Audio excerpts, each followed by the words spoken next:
तो भाई मारुति विक्टोरियस जिसको हाल ही में लॉन्च किया गया है और भाई सभी का ये कहना है कि ये जल्दी ही सेगमेंट लीडर बनने वाली है, तो मैंने सोचा कि भाई क्यों ना फिर इसका सेगमेंट किंग के साथ मतलब कि क्रेटा के साथ एक कंपैरिजन किया जाए, जिसमें हम इन दोनों गाड़ियों के इंजन ऑप्शन से लेके प्राइस, फीचर्स, इन सभी चीजों के ऊपर बात करेंगे और एंड में आपको ये बताएंगे कि भाई आपके लिए कौन सी बेहतर है, आपको कौन सी लेनी चाहिए इन दोनों गाड़ियों में से। तो बिना टाइम वेस्ट किए चलिए करते हैं वीडियो स्टार्ट। पर उससे पहले you need to subscribe this channel, क्योंकि यार आप वीडियो देखते हो पर चैनल को सब्सक्राइब नहीं करते हो तो भाई जल्दी से कर दो। सबसे पहले बात कर लेते हैं इन दोनों गाड़ियों के डायमेंशन की। तो मारुति विक्टोरियस की लेंथ है 4360 mm, जबकि hyundai क्रेटा की लेंथ है 4330 mm। तो यहाँ पे 30 mm का डिफरेंस आ जाता है, मतलब कि 30 mm ज्यादा लंबी है मारुति की विक्टोरियस hyundai क्रेटा से। और ऐसे ही अगर हम इन दोनों गाड़ियों के विड्थ की बात करें ना, तो मारुति विक्टोरियस की है 1795 mm, जबकि hyundai क्रेटा की है 1790 mm। तो भाई यहाँ पे भी 5 mm का डिफरेंस आ गया है, मतलब कि 5 mm ज्यादा चौड़ी है मारुति की विक्टोरियस hyundai क्रेटा से। और ऐसे ही अगर हम इन दोनों गाड़ियों के हाइट की बात करें ना, तो मारुति विक्टोरियस की है 1655 mm, जबकि hyundai क्रेटा की है 1635 mm। तो भाई यहाँ पे 20 mm का डिफरेंस आ चुका है, मतलब कि हाइट में भी यहाँ पे 20 mm ज्यादा है मारुति की विक्टोरियस hyundai क्रेटा से। पर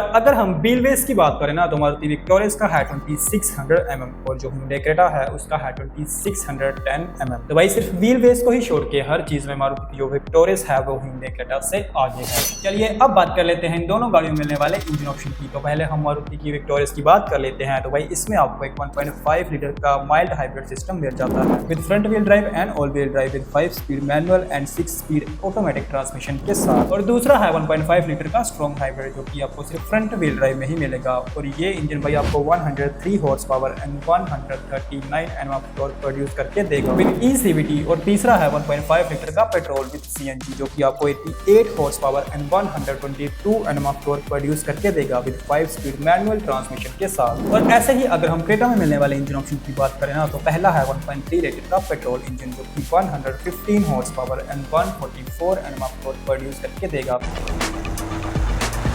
और दूसरा है 1.5 लीटर का टर्बो पेट्रोल, जो कि आपको 160 horse power and 253 Nm torque produce करके देगा विद 7 स्पीड DCT। और तीसरा है 1.5 लीटर का डीजल, जो कि आपको 116 horse power and 250 Nm torque produce करके देगा with 6 speed manual and 6 speed automatic transmission के साथ। तो देखो भाई इन दोनों गाड़ियों के पावर ट्रेन में एक बड़ा डिफरेंस आ जाता है, जहाँ पे जो मारुति की विक्टोरियस है ना, इसको ऐसे थोड़ा फ्यूल एफिशिएंट और थोड़ा से शरीफ लोगों के लिए बनाया गया है। पर भाई जो hyundai क्रेटा है इसको थोड़ा से गर्म खून वाले लोगों के लिए जैसे थोड़ा फन टू ड्राइव हो गया, कुछ इस तरह के लोगों के लिए बनाया गया है, जिसमें आपको 1.5 लीटर का टर्बो पेट्रोल दिया गया है, डीजल इंजन दिया गया है। चलिए भाई अब बात कर लेते हैं दोनों गाड़ियों में मिलने वाले फीचर्स की। तो देखो इन दोनों ही गाड़ियों में ना ऐसे बढ़ के फीचर्स दिए गए हैं, पर फिर भी कुछ ऐसे फीचर्स हैं जो कि मारुति की विक्टोरियस में आते हैं, क्रेटा में नहीं आते हैं, और जो क्रेटा में आते हैं वो मारुति की विक्टोरियस में नहीं आते। तो सबसे पहले बात कर लेते हैं विक्टोरियस से ही। तो भाई विक्टोरियस में आपको 64 कलर एम्बिएंट लाइट के साथ हेड अप डिस्प्ले जैसे और पावर टेल गेट हो गया। एयर प्योरीफायर के साथ आपको Dolby Atmos music sound system जैसे फीचर्स मिल जाते हैं। और वहीं पे जो hyundai क्रेटा है भाई इसमें आपको डुअल जोन AC हो गया, रियर विंडो सनशेड जैसे फीचर्स मिल जाते हैं, जो कि ज्यादा प्रैक्टिकल हैं एज कम्पेयर टू मारुति में जो आते हैं।